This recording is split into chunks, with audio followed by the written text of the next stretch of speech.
உலக அளவில் உயிரில் கலந்த ஜோடி நம்ம வீக்கா தான் அப்படின்னு நீங்க நினைச்சீங்கன்னா கமெண்ட் பாக்ஸ்ல ஐ லவ் வீக்கா அப்படின்னு தெரிவிச்சுட்டு கூடவே நம்ம சேனலுக்கு ஒரு லைக்கை தட்டி சப்ஸ்கிரைப் பண்ணிருங்க. நம்ம தலைவிக்கு நல்லபடியா வரவேற்பு கொடுத்து விழாவை சிறப்பிச்சு அவங்க கேட்குற கேள்விக்கெல்லாம் நம்ம தலைவியும் சூப்பரா ஆடி பாடி மகிழ்ந்து அவ்வளோ அழகா பேசிட்டு வந்திருக்காங்க. இன்று மாலையே வந்துருவாங்க. வந்ததுக்கு அப்புறம் நமக்கு என்னென்ன போட்டோஸ் என்னென்ன கேள்வி இருக்கோ அதையும் தொகுத்து வழங்க போறாங்க நம்ம தலைவி. நம்ம தலைவியும் தலைவனையும் பார்க்கலன்னா தூக்கமே வரமாட்டேங்குதுங்க.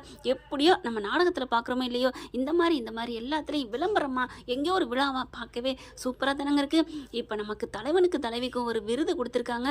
சூப்பரான அப்படி நல்ல தகவலுங்க. இது நம்மளோட ஆசை நம்மளோட அன்பு அப்படின்னு தான் சொல்லணும். நம்ம தலைவனுக்கும் தலைவிக்கும் இப்போ பார்த்தீங்கன்னா சிறந்த ஜோடி அப்படின்னு ரீஜனல் ஆஃப் ஜோடி அப்படின்னு சொல்லிட்டு பார்த்தீங்கன்னா இந்தியன் டெலிவிஷன்லேருந்து கொடுத்துருக்குறாங்கங்க. ஐயோயோயோ வரேவா வேற லெவல் தாங்க. இந்த விருது மட்டும் இல்லைங்க, எல்லா விருதையும் நம்ம ரெண்டு பேரும் நம்ம தலைவியும் தலைவனும் வாங்கணும். அதுதாங்க நம்மளோட நம்ம வீக்கா ஃபேன்ஸோட ஆசை. நம்ம எத்தனையோ ஹீரோ ஹீரோயினை பார்த்துருக்கோங்க. ஆனால் இங்கே இந்த பிள்ளைங்க ரெண்டு பேரும் விஜய் காவேரி மாதிரி ஒரு ஜோடியை நம்ம மனசில் பச்சக்குன்னு அப்படியே பச வச்சு ஓட்டின மாதிரி ஒரு சிறந்த ஜோடின்னு சொல்கிறத விட உள்ளங்கவர்ந்த ஜோடியை நான் இது வரைக்கும் பார்த்ததில்லை அப்படின்னு தான் தோணுது.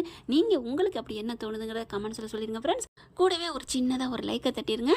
சப்ஸ்கிரைப் பண்ணுறதும் பண்ணாதும் உங்களோட விருப்பம். சப்ஸ்கிரைப் பண்ணி பார்த்தீங்கன்னா நான் போடுற ஒவ்வொன்றும் உங்களுக்கு வந்து சேருங்க.